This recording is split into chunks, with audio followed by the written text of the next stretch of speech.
You know the one thing all these new shark movies have in common?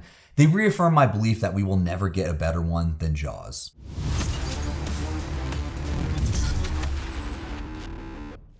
The Devil's Mouth is a new Amazon Prime original about 5 recent college graduates vacationing along the coast of Thailand who take a guided swim through a remote cave system.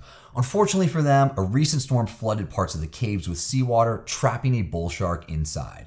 I did not like this movie at all, and I feel like finding positives in it is the equivalent of me going cave diving. Kathryn Newton is good in the movie. She works with what she's given, and they at least give her character an actual arc. She goes from being this trauma-burdened character that everyone's kind of watching out for to becoming this leader figure, and I liked watching that transformation. There are also a few shots, where the shark looks really good. During the first attack, you don't actually see what happens, but you see the shark approaching in murky water, opening its mouth.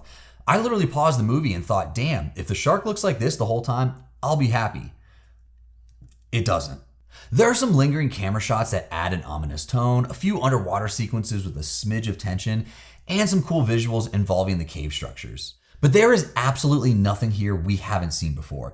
It felt like a cocktail of cherry-picked ideas from other movies. They threw them in a blender, realized they ran out of cups, and just poured it out onto a plate for us. And I don't know what it is with modern movies, but can we please stop making characters intentionally insufferable?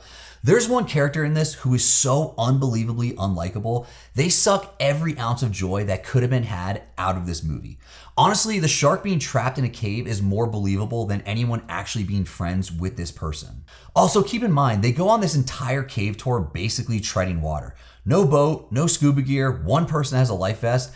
That sounds less like a guided tour and more like a recipe for drowning. They weave in conflict between the characters to drive the story forward, but it quickly becomes repetitive and mostly results in people making incredibly dumb decisions that get others killed. And this movie is filled with dumb decisions. They hear a noise and someone basically goes, "Let me get in the water and see what that was." Excuse me, what? My favorite part is when they turn off their headlamps so the shark won't see them, because everyone knows sharks need light to hunt. Another pretty important rule of shark movies is try not to be in the water.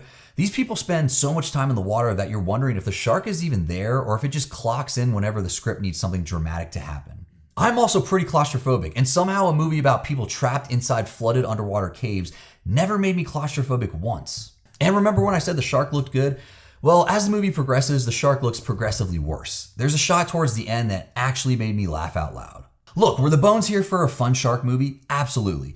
Ditch the obnoxious characters, build some actual tension, and combine practical effects with smart camera work like Beast of War did, and this could have worked.